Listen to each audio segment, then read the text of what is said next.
Allo Alice? Salut! Ouais, comment tu vas? Bah écoute, ça va tranquille, j'ai survécu une année de plus en prépa. Je suis trop contente que c'est enfin fini. J'imagine, ouais. Et t'as prévu quoi pour la suite du coup? Là, j'ai passé pas mal d'écoles, du coup, je voulais savoir si tu pouvais m'en dire un petit peu plus sur la tienne, s'il te plaît. Yes, bah bien sûr, si tu viens à Neoma, déjà c'est incroyable. Je sais même pas par quoi commencer en fait. J'avoue qu'après avoir parcouru les couloirs de mon internat en long, en large et en travers, j'aimerais bien voyager un petit peu.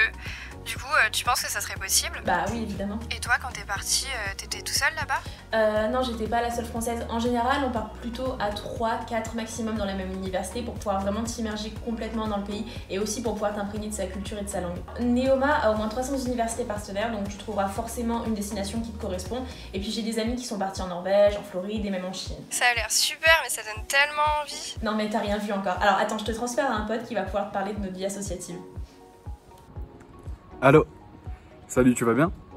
Eve m'a dit que tu voulais un petit récap de la vie associative à Neoma, c'est ça? Ouais, je sais que c'est vachement important en école, mais ça vous apporte quoi exactement les assos? Vraiment, les associations, elles sont très importantes dans l'école.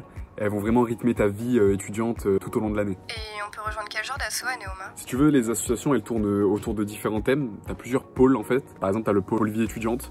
Ça, c'est le pôle qui va regrouper toutes les associations qui vont par exemple organiser les soirées, organiser le grand gala de l'année ou organiser le week-end d'intégration. T'as aussi le pôle art, culture et médias. Donc ça, c'est le pôle qui va plus s'occuper par exemple de la dimension artistique avec la commu, le bal d'hiver, le Way Art, le trophée des arts et le trophée de la mode par exemple. Ensuite, tu as le pôle sport et aventure. Il y en a vraiment pour tous les goûts. Par exemple, c'est le pôle qui va regrouper les associations et les bureaux qui vont organiser par exemple le derby entre Reims et Rouen. C'est aussi le pôle qui regroupe les assos qui vont t'emmener au Challenge Cricom où tu vas vivre des moments incroyables aux côtés de ces associations. Et dans le pôle sport et aventure, on retrouve aussi le bureau des sports extrêmes qui t'emmène chaque année skier et surfer avec le semi-ski et le semi-surf. Ensuite, tu as le pôle solidaire et responsable. Ça, c'est le pôle qui va organiser par exemple les Starting Days, donc ta première semaine à Neoma, où tu vas avoir comme mission voilà, d'imaginer, de concevoir un projet avec des gens que tu viens de rencontrer sur le campus. Tu as aussi le pôle business et entrepreneuriat. Donc ça, c'est le pôle qui va regrouper toutes les assos qui vont être au cœur de toute la vie un petit peu professionnelle de l'école, mais dans un cadre associatif. Donc par exemple, sur les deux campus, tu as la JE, la Junior Entreprise.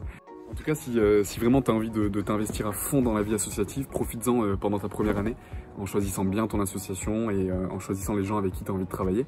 Et si vraiment voilà, ça te plaît, cette dimension de management et de gestion de projet, moi je te conseille personnellement le parcours entrepreneuriat et associatif en deuxième année.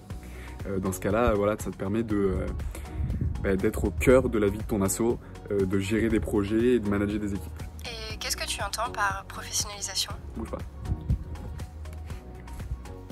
Salut, apparemment Romain t'a présenté la vie asso. Mais pour devenir les managers de demain, il faut travailler aussi. Ouais, j'ai entendu dire que ça commençait assez rapidement. Oui, bien sûr. Et dès notre arrivée à l'école, on est poussé à réaliser des projets entrepreneuriaux fictifs en groupe.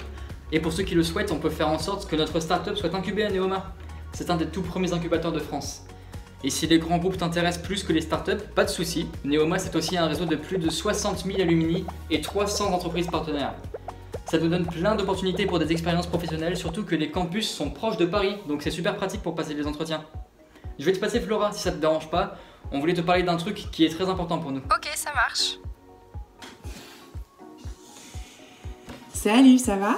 Moi c'est Flora. Pas trop d'infos d'un coup? Non, ça va, t'inquiète. C'est super intéressant d'avoir la vie de tous ceux qui sont déjà dans l'école. Oui, alors pour le mot de la fin, tu sais à Neoma on a l'habitude de dire qu'on est l'école de la convivialité. Et on est surtout une très grande famille. Même si on vient tous de parcours très différents, et toi que tu viennes de DUT, de prépa ou de BTS, tu trouveras forcément ta place. Que ce soit au sein d'une association, ou au sein d'une équipe sportive, ou même au sein d'une liste, ou même les trois, tu trouveras forcément ta famille à toi. Tu vois, à Neoma, il y a un réel esprit d'équipe et une réelle cohésion. Tu trouveras toujours quelqu'un pour t'écouter et pour te conseiller. C'est ça qui fait la force du programme Grande École de Neoma. On arrive tous par un concours d'entrée, mais ce qui nous lie, c'est avant tout les valeurs qu'on partage tous ensemble. Ok, bah merci pour ton témoignage. Ça me rassure énormément et tout ce que les autres ont dit, ça m'a trop donné envie. Eh ben merci à toi et je te souhaite une belle journée, j'espère à bientôt. On se verra sur le campus. Salut!